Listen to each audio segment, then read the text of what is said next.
Iya, gue minasan, welcome back again with Mr. K di sini.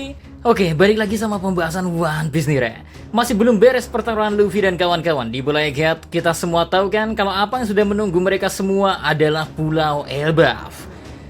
Sudah banyak teori maupun pendapat yang menjelaskan akan kemungkinan yang terjadi di pulau yang dihuni ras terkuat ini.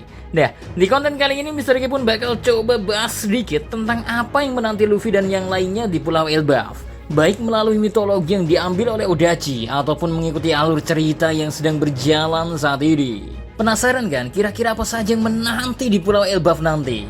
Khususnya kalau dilihat dari kacamata mitologi. Nah, tanpa banyak basa-basi gak jelas, monggo enjoy the kontennya, ge. Let's go. Oke, kemunculan tetua Gorosei di Pulau Egghead tentu akan menjadi pembicaraan menarik yang akan berlanjut dibawa ke Pulau Elbaf. Karena kita tahu kan, belum ada satupun serangan yang diketahui bisa melukai mereka. Sehingga perbincangan tentang keabadian akan menjadi salah satu pembahasan yang kelak dihubungkan dengan apa yang terjadi di masa lalu, tepatnya di era Void Century. Terlebih Pulau Elbaf bisa dikatakan Ohara versi 2. Sehingga gak heran kalau pembahasan akan Void Century menjadi salah satu hal yang bakal diunggil. Belum lagi Luffy yang kondisinya belum mengetahui kekuatannya secara penuh, karena hingga sekarang ya Luffy masih mengira kalau dirinya memakan buah iblis Gomu Gomu no Mi. Makanya setiap orang yang bertanya tentang Nika atau apa yang terjadi kepada Luffy, ya dia bakalan gak mengerti sama sekali. Terus kita pun gak boleh melupakan tentang sosok orang dengan luka bakar yang kemungkinan juga bakalan ditemui oleh Luffy dan yang lainnya di Pulau Elbaf. Melihat banyak sekali hal yang akan diperbincangkan di Pulau Elbaf dan bagaimana Pulau Egghead sudah menyuguhkan banyak sekali momen pertarungan yang epik, kemungkinan tentang Pulau Elbaf memiliki konflik yang tak begitu besar pun sebenarnya sangatlah ada.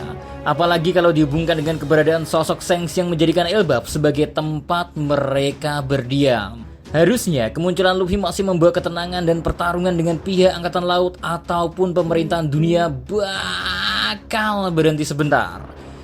Momen ini pun nantinya bisa digunakan sebagai momen berlatih bagi kru topi jerami untuk bisa menyiapkan serangan yang bisa melawan para tetua Gorosei. Usopp yang bermimpi ingin menjadi kesatria lautan berkesempatan pula untuk membuktikan dirinya dan berlatih di bawah para raksasa yang diketahui sebagai kesatria terkuat di lautan ini, Re. Tapi itu semua merupakan kemungkinan-kemungkinan yang bakal terjadi kalau kita mengikuti alur cerita dan foreshadow dari Odachi yang sudah diperlihatkan terlebih dahulu. Jika kita lihat dari sisi yang lain, khususnya dari sisi mitologi, karena Elbaf sebenarnya erat kaitannya dengan mitologi Nordik. Mulai dari ras raksasa di One Piece yang terinspirasi dari Viking yang mana kita ketahui mereka tinggal di negara-negara Nordik, dan Loki yang merupakan pangeran dari Elbaf. Nama Loki sendiri jelas diambil dari mitologi Nordik, Re. Loki dikenal sebagai dewa penipu dan licik yang penuh akan tipu muslihat. Dia dijuluki sebagai pencari masalah dan putra dari seorang raksasa yang emang mudah berbaur dengan para dewa lainnya. Entah apakah Odachi akan membuat Loki di One Piece memiliki sifat yang sama dengan Loki yang kita ketahui selama ini, di mana anaknya suka bikin rusuh dan penuh akan trik-trik licik, atau malah Odachi akan memiliki gambarannya tersendiri akan sosok pangeran Loki nantinya. Pembahasan ini bisa kita lewatkan terlebih dahulu lah ya, karena apa yang menanti kita adalah insiden Ragnarok, yang juga dikenal dalam mitologi Nordik sebagai peperangan dan akhir dari dunia.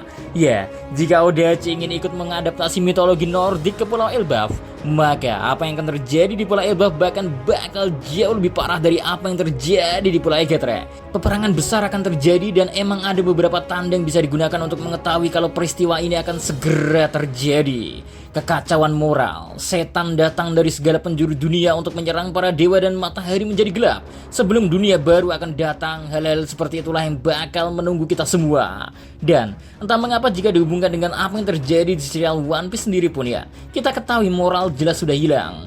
Gorosei bahkan menganggap kalau manusia-manusia lainnya hanyalah setara dengan serangga. Mereka tak keberatan untuk menghilangkan nyawa orang seolah tak ada harganya. Kemunculan setan pula seakan sudah dibuktikan saat Sensatun datang ditambah dengan pemanggilan keempat tetua Gorosei lain melalui lingkaran setan.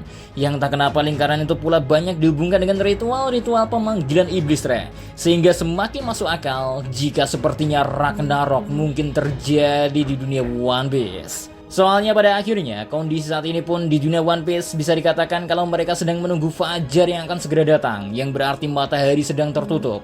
Luffy sebagai sosok Sun God Nika ya, dia masih belum mengetahui takdir yang dia miliki. Meski bermimpi menjadi seorang bajak laut, atau mungkin mimpi Luffy sesungguhnya adalah mimpi yang hanya diketahui oleh Sabo, Ace dan krunya.